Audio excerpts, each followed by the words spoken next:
कहानी उत्तरी ऑस्ट्रेलिया की एक नदी में घटती है। एक ऐसी जगह जहां मगरमच्छ निकलते हैं। टेटे और उसके दोस्त यहां मछली पकड़ने आए थे।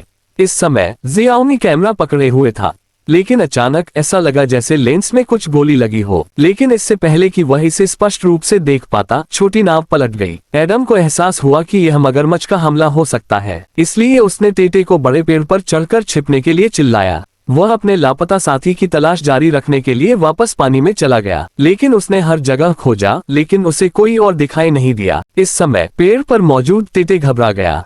कैप्टन माइक पानी पर तैर रहा था। जाहिर है वो मर चुका था।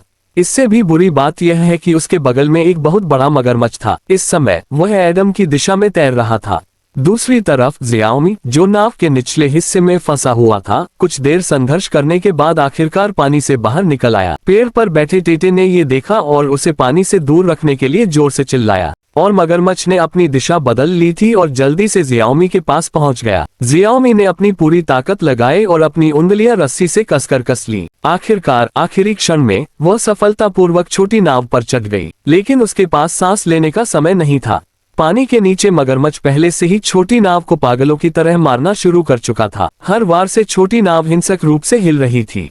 महत्वपूर्ण क्षण में एडम ने पानी को जोर से मारना शुरू कर दिया और इस तरह मगरमच्छ का ध्यान आकर्षित करने की कोशिश की। सौभाग्य से ये क्रिया बहुत प्रभावी थी और इसने मगरमच्छ के हमले को कुछ समय के लिए रोक दिया। इस समय पानी शांत लग रहा था, लेकिन किसी को नहीं पता था कि मगरमच्छ चला गया है या नहीं। और अब जियाओमी नाव पर लेटी हुई थी और हिलने की हिम्मत नहीं कर रही थी। पेड़ पर बैठे टेटे ने अचानक छोटी नाव के बगल में एक रस्सी देखी। जब तक वे रस्सी को फेंक सकते थे, वे नाव को खींच सकते थे। शाओमी ने अपने दिल में डर को सहा और धीरे से रस्सी को पकड़ने के लिए पानी में हाथ डाला। उसने बिना किसी खतरे के रस्सी पकड़ ली और फिर रस्सी को जोर से फेंका। एडम ने जल्दी से रस्सी खींची। हालांकि चाहे वे इसे कितना भी खींचे, छोटी नाव हिली नहीं। ऐसा लगता है कि नाव पानी के नीचे फंस गई है। इस मामले में एडम के पास अब एकमात्र रास्ता रस्सी का अनुसरण करने के अलावा कोई विकल्प नहीं था। उसने जोखिम उठाया और पानी से बाहर निकल गया। शाओमी के पास अपने सिर को पानी से टकराने के अलावा कोई विकल्प नहीं था। सौभाग्य से इस बार मगरमच्छ दिखाई नहीं दिया। शाओमी सफलतापूर्वक पेड़ पर आ गई। हालांकि वे तीनों अस्थायी रूप से खतरे से बाहर थे। वे यहाँ से कैसे बच सकते थे? ऐसी सुनसान जगह में कोई भी उन्हें बचाने नहीं आएगा। अब एकमात्र रास्ता उस छोटी नाव को फिर से जोड़ना है जो गिर गई थी और फिर नाव से निकल जाना। हालांकि ये कार्रवाई निस्संदेह खतरनाक है। एक बार जब पानी में मगरमच्छ घबरा जाता है तो शाओमी मर जाएगी। लंबे इंतजार और पीड़ा में एडम धीरे धीरे अपना धैर्य खो देता है। उसने नीचे जाकर छोटी नाव वापस लाने का फैसला किया। इस समय पानी शांत लग रहा था, लेकिन एडम को इसमें खतरा मालूम था। वह हर काम में सावधान था। उसे डर था कि पानी में डूबता मगरमच्छ घबरा जाएगा। आखिरकार वह छोटी नाव के किनारे पहुंच गया।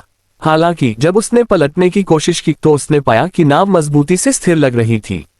चाहे उसने कितनी भी कोशिश की हो, वह हिल नहीं पा रही थी। इस महत्वपूर्ण क्षण में एडम सीधे पानी में कूद गया और जहाज के मलबे के अंदर से छोटी नाव को पलटने के लिए बल लगाने के लिए तैयार था। उसने केवल ये देखा कि नाव पानी में हिंसक रूप से हिलने लगी, लेकिन एडम बहुत देर तक पानी से बाहर नहीं आया। हाइट पेड़ पर बेचैन था। अंत में जब वह लगभग हताश हो गया तो छोटी नाव पलट गई। एडम भी हिंसक रूप से पानी से बाहर तैर गया। बस जब उन्हें लगा कि वे सांस ले सकते हैं तो एक और भयानक बात हुई।